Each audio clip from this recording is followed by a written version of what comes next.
ஆதிபாரதி சீரியலில் இன்றைக்கி ஒரு அட்டகாசமான எபிசோடு வந்திருக்கு. வீடியோ பிடிச்சிருக்கு, நான் லைக் பண்ணிட்டு பார்த்து சப்போர்ட் பண்ணுங்கள் ஃப்ரெண்ட்ஸ். இந்த பக்கம் பொட்டியிலேருந்து எடுக்க சொல்கிறாங்க. ஒவ்வொரு சீட்டாக எடுக்கிறப்ப எல்லா சீட்டுமே 6 சீட்டுமே சம்மதம்னு வந்துடுது. இதை பார்த்தோன்னே மரகதம் அதிர்ச்சி ஆகுறாங்க. இந்த பக்கம் ரத்னம் சொல்கிறாங்க, இங்கே பாரு பாரதி, உன்னோட நல்ல மனசுக்கு நீ கவலையப்படாத. இவங்களே பார்த்தியா எல்லாருமே சம்மதம்னு சொல்லிட்டாங்க. அதனால் உன் வாழ்க்கையில் என்றைக்குமே ஆதி தம்பி கடைசி வரைக்கும் கூட இருப்பார், நீ தைரியமாக இருக்கலாம் அப்படின்னு ரத்னம் சொல்லிட்டு அங்கேருந்து கிளம்பி போகிறாங்க. இந்த பக்கம் சீட்டை நீயே வச்சுக்க அப்படின்னு சொல்லிட்டு மரகதத்துக்கிட்ட கொடுத்துட்டு கிளம்பி போயிடுறாங்க. இந்த பக்கம் வாசு ஃபோட்டோவை பார்த்து ரொம்ப சந்தோஷப்படுறாங்க நம்ம பாரதி. அதுக்கப்புறமேட்டுக்கு வா தமிழ் போகலாம் அப்படின்னு சொல்லிடுறாங்க. இந்த பக்கம் சீட்டை கொடு அப்படின்னு சொல்லிட்டு எல்லா சீட்டையும் வாங்கி தினம் பார்க்குறாங்க. எல்லாத்துலேயும் சம்மதம் இருக்குது அப்படின்னு சொல்லிட்டு, அந்த பொட்டிக்குள்ளே கையை விட்டு பார்ப்போம் அப்படின்னு சொல்லிட்டு கையை விட்றாங்க. 7வது ஒரு சீட் இருக்குது. 6 சீட்டு தானே எழுதி போட்டோம், 7வது சீட் இருக்குது அப்படின்னு பார்த்து அதிர்ச்சி ஆகுறாங்க. பார்த்தா அதில் 5-6 தடவை சம்மதம்னு எழுதியிருக்கு. இதை பார்த்தோன்னா மரகதத்துக்கு தூக்கி வாரி போடுது. கருப்புசாமி ஆதி மேலே ஆடுனதை ஞாபகப்படுத்தி பார்க்குறாங்க. என்னடா இது புல் அரிக்கிற மாதிரி பயங்கரமான இருக்கே. சரி இன்னும் பார்த்துட்டு 3 பேரும் பார்க்குறாங்க. நான் நீங்கள் வேணுன்ட்டே அவளுக்கு சப்போர்ட் பண்ணிட்டீங்கல்ல அப்படின்னு தனம் கேட்டானே. எல்லோரும் நான் தமிழுக்கு பேப்பரை எழுதி வாங்கி அதுலேயே சம்மதம் இல்லைன்னு தானே எழுதி போட்டேன், எப்படி இவ்வளோ மாறுச்சுன்னு எனக்கு ஒன்றுமே புரியலை. இப்போ நம்ம வீட்டில் நடக்கிறது எதுவுமே எனக்கு புரிய மாட்டேங்குது. இந்தாங்க எல்லா பேப்பரும் நீங்களே வச்சுக்கோங்கன்னு சொல்லிட்டு ஆதியை பார்த்து பேசுகிறாங்க சாரதா. இந்த பாரு, நான் சொல்கிறத முதல்ல கேளு, இங்கே இருக்கவே வேண்டாம்.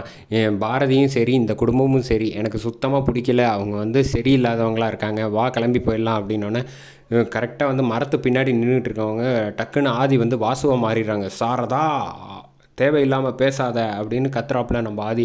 அதை பார்த்தோன்னா செம தூக்கி வாரி போயிடுச்சு. என்ன பண்ணுறேன்னு தெரியாமல் அப்படியே பயந்துக்கிட்டு நடுங்கிட்டு ஆதியை தொடர்றதுக்கு வராங்க. இந்த பக்கம் ஆப்போசிட்டில் வாசுவா அப்படியே ஃபுல்லாக உருவா மாதிரி அப்படியே கம்பீரமாக நிற்கிறவங்களே சொல்லலாம். செம மாசாக இருந்துச்சுன்னே சொல்லலாம். ஆதியை டக்குன்னு தோளில் கை வச்சு இப்படி பயந்துக்கிட்டே திரும்புகிறாங்க.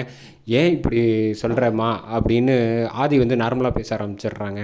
இங்கே பாருமா, நம்ம எனக்கு ஏன் பாரதியும் தமிழையும் பிடிக்குதுங்கிறது எனக்கு காரணம் தெரில. நம்ம ஏன் இங்கே இருக்கோங்கிறதும் தெரியலை. எனக்கு என்னமோ பூர்வ ஜென்மம் பந்தம் இருக்கிற மாதிரி எனக்கு அவங்கள ரொம்ப பிடிச்சிருக்கு. தேவையில்லாத விஷயத்தெல்லாம் பேசாத, இந்த கல்யாணம் நடந்தே தீரும், அதை யாராலையும் தடுத்து நிறுத்த முடியாதுன்னு மறுபடியும் வாசுவாக மாறி சொல்ல ஆரம்பித்தோன்னே, ஏன் இப்படி சொல்கிறேன், உனக்கு எனக்கும் சவால், போட்டி வச்சு பார்த்துக்கலாம், இந்த கல்யாணத்தை நான் நடத்த விட மாட்டேன் அப்படின்னு சொல்லிட்டு, அதையும் நான் பார்த்துருவோம் அப்படின்னு வாசு சொல்லிட்டு இந்த பக்கம் சாரதா டக்குன்னு கிளம்பி வராங்க. கிளம்பி வர்றப்போ அறிவுக்கிட்ட சொல்கிறாங்க, எனக்கு என்னமோ சரியாகவே படலை. ஆதி நடந்துக்கிறது எதுவுமே எனக்கு பிடிபட மாட்டேங்குது. ஏதோ ஒரு நம்மளை மீறின ஒரு சக்தி ஏதோ ஒன்று இருக்கிற மாதிரியே இருக்குது அப்படின்னு சொல்லிட்டு காரை இப்படி டக்குன்னு திரும்பி பார்க்குறாங்க. காரில் பின்னாடியில் கண்ணாடியில் உருவத்தை பார்த்துடுறாங்க. நம்ம வாசு நிற்கிறத பார்த்தோன்னே டக்குன்னு திரும்பி பார்க்குறாங்க. இங்கே யாரோ இருந்தாங்களே அப்படின்னோடனே, அக்கா இங்கே யாருக்கா இருக்க போகிறாங்க அப்படின்னு சொன்னப்போ, உனக்கு சொன்னால் புரியாது, தண்ணியில் நானும் சரி இவனும் சரி 2 பேருமே ஆதியும் விழுந்துட்டோம், ஆனால் கடைசியில் இன்னொருத்தர் தான் காப்பாற்றி அழைச்சிட்டு வந்தாங்க அப்படின்னு சொல்கிறான் ஆதி.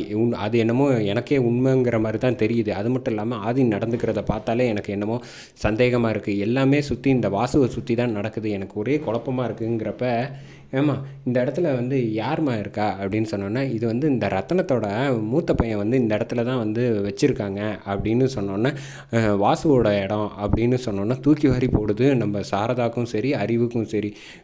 என்ன இப்படி சொல்லிட்டீங்க? ஆமாம் அப்படின்னோடனே, பார்த்தியா இப்போ கூட பார்த்தியா நான் பார்த்தேன்னு சொன்னேன், எனக்கு என்னமோ சரியாக படலை, இது எல்லாமே நான் நம்ம வாசுவால் தான் நடக்குதுன்னு நான் நம்ப ஆரம்பிச்சிடுறேன், என் கண் கூட இப்போ நான் பார்த்தேன் அப்படின்னோன்னே, அப்படிலாம் நடக்க வாய்ப்பே இல்லை, நீ என்னக்கா தேவையில்லாமல் கன்ஃபியூஸ் பண்ணுற.